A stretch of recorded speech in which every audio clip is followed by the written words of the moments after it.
Yo les gens, j'espère que vous allez bien, je vous retrouve aujourd'hui pour une nouvelle vidéo sur Forza Horizon 5 et je vous propose aujourd'hui de partir pour un nouvel épisode dans la série Les Oubliés. C'est une vidéo que je fais une fois tous les mois ou tous les 2 mois, dans laquelle le temps d'une vidéo, le temps d'un petit gameplay, j'essaie de mettre en avant un véhicule qui est très peu joué par les joueurs de Forza Horizon 5, qui est un petit peu oublié et mis de côté tout simplement sur Forza Horizon 5.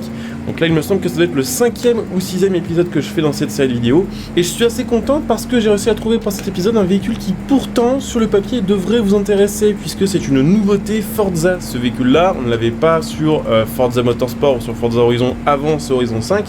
Et en général les nouveaux véhicules sont plus joués que les véhicules qui reviennent d'un Forza à l'autre. En plus de ça, le véhicule que je vais vous présenter aujourd'hui, c'est difficile de l'oublier et difficile de passer à côté, puisque c'est le Ford Super Duty F450, qui est un énorme pick-up américain. Alors, quand je dis énorme, c'est vraiment énorme pour le coup, puisque en longueur, on est quasiment à 7 mètres, en largeur, on est presque à 2 mètres et demi, et en hauteur, on est presque à 2 mètres. Donc c'est franchement un énorme truc, à côté un F150, qui est pourtant déjà sur nos routes en France assez énorme. À côté de ça, le F150 on dirait un jouet, clairement c'est vraiment tout petit à côté du F450 qui est vraiment pour le coup énorme. Alors c'est un véhicule qui fait quasiment 4 tonnes qui a un moteur V8 turbo diesel de 6,7 litres de cylindrée et qui d'origine fait aux alentours des 500 chevaux. Alors c'est 500 chevaux diesel et c'est 500 chevaux de couple clairement, voilà, de toute façon c'est un diesel donc ça prend pas de tour, mais on a énormément de couple, on a un véhicule qui de toute façon est plutôt aux États-Unis utilisé pour tracter des grosses charges. Je crois que ce truc là peut tracter quasiment 11 tonnes et vraiment c'est un truc, c'est un pick-up de travail en fait américain. D'ailleurs c'est peut-être pour ça, en fait c'est peut-être la raison pour laquelle en Europe et sur les serveurs européens on voit pas beaucoup ces voitures là.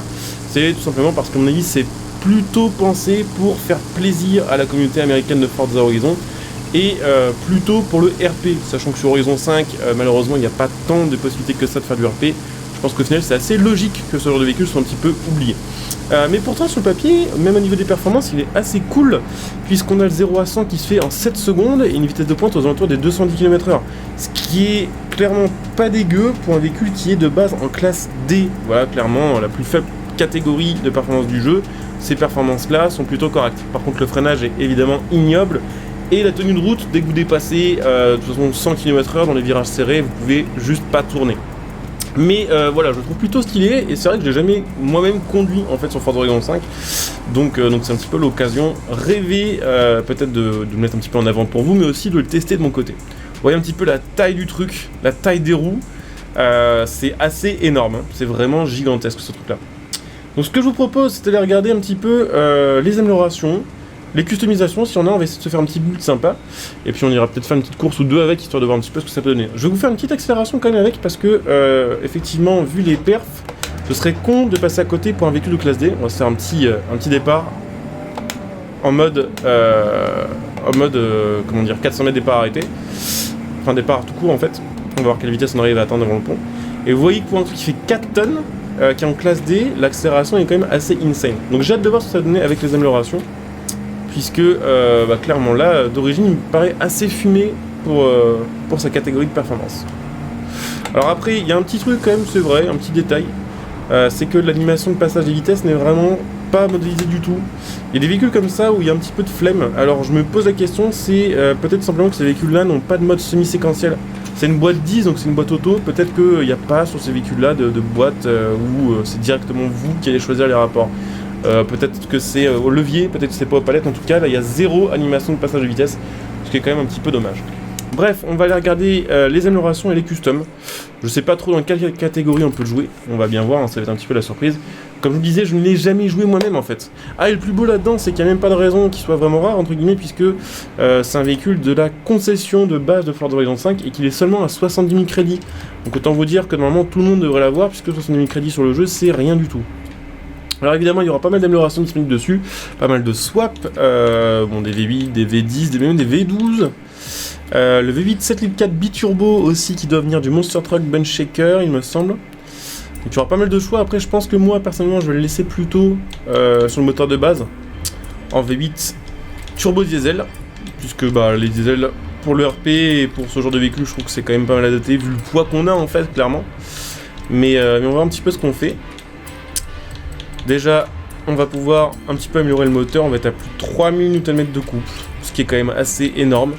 D'ailleurs, il n'y a pas longtemps, je vous avais fait une vidéo où j'avais testé la HDT Commodore VK, et là en voyant les stats qu'on a sur ce véhicule-là, je me demande si le swap qu'on a de disponible sur la HDT, c'est pas le moteur de ce véhicule-là. Il y a quand même des chances, vu que les stats sont très très proches. Il y a moyen de gagner 1 tonne avec la réduction de poids. Je pense que ça c'est dans les records de Forza Horizon 5, hein, globalement. Vous pouvez toujours gagner 100 ou 150 kg sur les voitures, mais 1 tonne c'est ultra rare, vraiment. On va regarder un petit peu, déjà on va le maxer, et puis on verra après, on enlèvera certainement des améliorations pour jouer dans telle ou telle catégorie. Alors j'aime pas trop l'avant par contre, hein, pour être honnête, je trouve que le pare-choc devrait s'arrêter avant la lame. Couleur noire là, je pense que c'est une lame en plastique en plus, pas du carbone là-dessus. Ça fait vraiment une forme assez bizarre, hein. C'est vrai quand on regarde de côté ou de profil. Je comprends que nous on préfère plutôt le côté européen, les F-150 ou les Ram que ça. Alors évidemment on va plutôt mettre des gommes tout-terrain et faire un build tout-terrain sur un véhicule comme ça. Je pense que ça n'a pas d'intérêt de faire un build course, vu les specs du truc, ça sert vraiment à rien. Tiens d'ailleurs je voulais regarder un truc, quand on améliore les pneus du coup à l'arrière ça remplace les doubles pneus, enfin par un seul gros pneu en fait, ok pourquoi pas, bon c'est comme ça.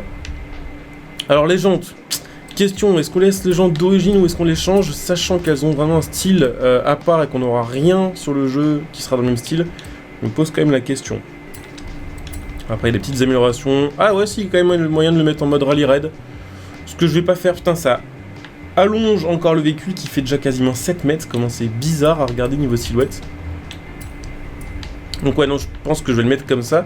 On va peut-être regarder pour changer les jantes éventuellement, même si je pense qu'on va avoir du mal à trouver des jantes qui vont bien passer là-dessus en fait. Ou alors ça va être des jantes peut-être de muscle car à l'ancienne, genre des Kraga ou ce genre de truc. Genre ça par exemple ça peut bien passer en soi, c'est à peu près le même délire, ça peut le faire. Ou alors des grosses jantes dub après, pourquoi pas, c'est vrai aussi ça peut faire le taf. Ou même les Hall Shots, j'en mets jamais, tiens on va peut-être mettre des Hall Shots puisque sont pas mal adaptés à ce genre de véhicule. Même celle-ci enfin, celle-ci passe même carrément bien. On perd 57 kg. En fait c'est pour ça que je mets jamais ces jantes là d'habitude, c'est parce que ces jantes là sont quand même dans les lourdes du jeu entre guillemets, que d'habitude quand on fait une voiture performante on essaie de gagner du poids, du coup on met pas des grosses jantes en général. Mais là pour le coup on gagne 60 kg en fait, donc à côté les jantes de base auraient vraiment été bien plus lourdes que ça. Alors au final j'ai décidé de pas le remettre en catégorie B, ni de le mettre en top A, donc au final on est en S788, c'est clairement pas optimisé pour la classe A, et bah du coup aussi par définition on peut juste pas faire de classe B avec. Mais en fait en le mettant en classe B, les stats me paraissaient pas très intéressantes, et pour le mettre en top A, il n'y a pas moyen, il faut absolument swapper.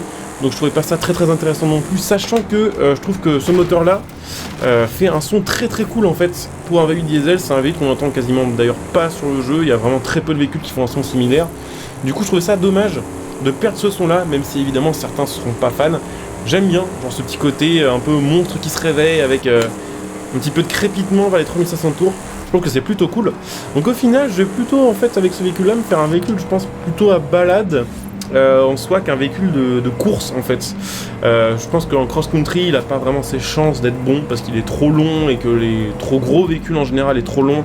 Bah, quand vous enchaînez les boss c'est pas une bonne chose, ça augmente on va dire vos probabilités de faire des backflips ou des front flips lors de la réception, ce qui est quand même pas terrible. En course normale il n'y a pas moyen parce que bah, de toute façon il fait toujours quasiment 3 tonnes avec les améliorations. Donc c'est juste trop. En drag, c'est pas fou, même si bon, là le 0 à 100 il a 3 secondes 6 hein, maintenant, ce qui est quand même assez impressionnant pour un aussi gros véhicule, clairement. Et puis ouais, niveau freinage et tenue de route classique, c'est vraiment pas dingue. Donc pour le coup, c'est plus un véhicule en fait à utiliser clairement, hein, je pense, comme ça a été pensé d'ailleurs, en mode balade RP, pour faire plaisir aux Américains, je pense, que pour faire vraiment de la course avec. On va quand même se faire pour le petit kiff un petit tour en épreuve, on va se lancer un cross-country ou peut-être plutôt une course sur terre, on va voir. En tout cas, ce que je trouve assez cool, c'est que il se conduit très bien au volant. Genre le fait qu'il soit assez lourd fait qu'il est assez facile à comprendre, genre on a un bon retour dans le volant. Il est pas très nerveux, clairement, donc c'est ouais, clairement un bon véhicule pour chill au volant et pour se faire kiffer tout simplement en mode américain. Et au final, il n'y a pas tant de véhicules comme ça sur Forza Horizon 5. Donc, quand on en a un, faut en profiter. Voilà, je trouve qu'il est très cool au final. C'est vrai, je sais pas pourquoi je l'ai jamais conduit plus tôt celui-ci, c'est vrai que j'avais essayé à la sortie de Forza Horizon 5 de tester un peu tous les nouveaux véhicules, et lui était complètement passé à côté, hein, je sais pas pourquoi je l'ai pas fait. Clairement, puisqu'il est très très cool. Mais ouais, on va se lancer un petit cross-country, je pense, avec, histoire de voir ce que ça donne. J'en ai un juste à côté, tiens, ça tombe bien, on va y aller en bagnole. On va même pas se TP. Et puis après ça, ce sera, je pense, la fin de la vidéo. D'ailleurs, dites-moi par curiosité, j'ai un petit sondage à faire pour la communauté, et j'essaye en fait depuis 3-4 vidéos des nouveaux codecs pour encoder justement les vidéos, pour essayer d'améliorer un petit peu la qualité.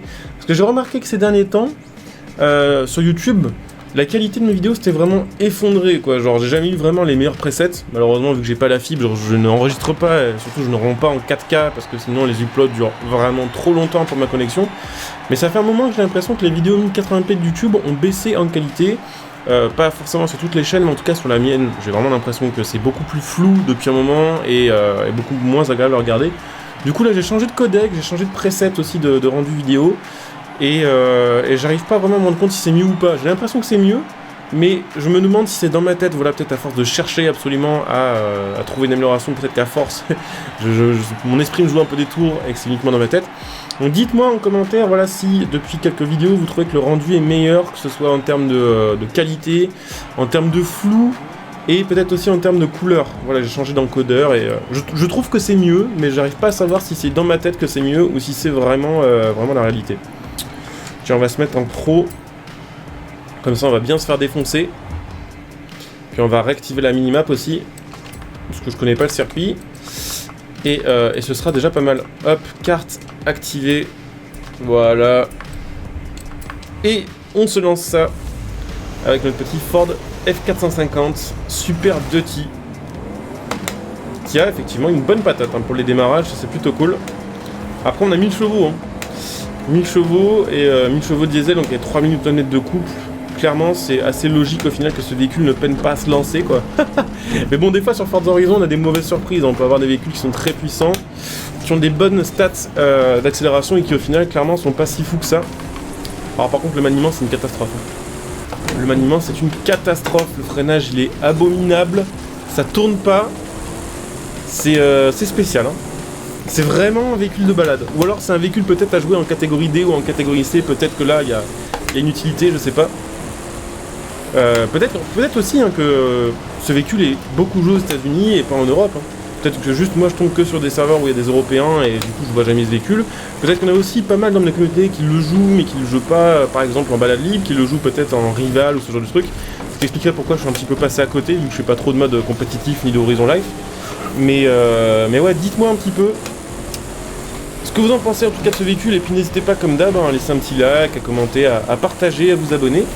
Évidemment, sachez, hein, s'il y en a qui sont intéressés, que vous pouvez retrouver ma chaîne en live, plutôt me retrouver moi, en live sur Twitch, via le lien qui sera en description et en commentaire sur cette vidéo. Donc si vous avez envie, n'hésitez pas à venir me follow pour être notifié des prochains lives. N'hésitez pas, si vous avez Amazon Prime, utilisez votre Twitch Prime sur ma chaîne Twitch, ce qui permettra de me soutenir gratuitement, vous en profitez de plein de petits avantages. Vous m'en trouvez aussi sur Twitter, si vous voulez m'envoyer des messages privés, être au courant des news que je partage. Vous pouvez aussi, si ça vous tente, me soutenir gratuitement en faisant vos achats à prix réduit via mes liens de soutien qui seront sous cette vidéo. Mon lien Instant Gaming par exemple pour acheter vos jeux et vos cartes d'abonnement à prix réduit. Mon lien Mattel.net pour acheter vos configs PC à prix réduit aussi. Et puis pour ceux qui souhaitent me soutenir sur le long terme, n'hésitez pas, pourquoi pas, à devenir un soutien via le bouton rejoindre cette vidéo. Ça vous fera là aussi évidemment profiter de plein de bonus. Voilà, donc n'hésitez pas à jeter un petit coup d'œil à tout ça. Et puis nous, on va arriver quand même sur le podium, je pense. Peut-être pas. Avec les boss qu'on vient de se taper. Ouais, si, ça va faire le podium. Quasiment deuxième. Petit podium, voilà, avec un véhicule qui est pas trop adapté au tout-terrain en catégorie pro. On aurait pu gagner avec un véhicule plus optimisé, clairement. Mais très très cool à conduire au volant. Très cool pour l'RP. Putain de style à l'américaine aussi, ça c'est quand même un truc à citer. Bon, ce véhicule a clairement un design qu'on voit pas partout. Moi perso j'aime bien, je comprendrais que vous n'aimiez pas, tout simplement. Mais style sympa, son sympa, un petit peu de custom.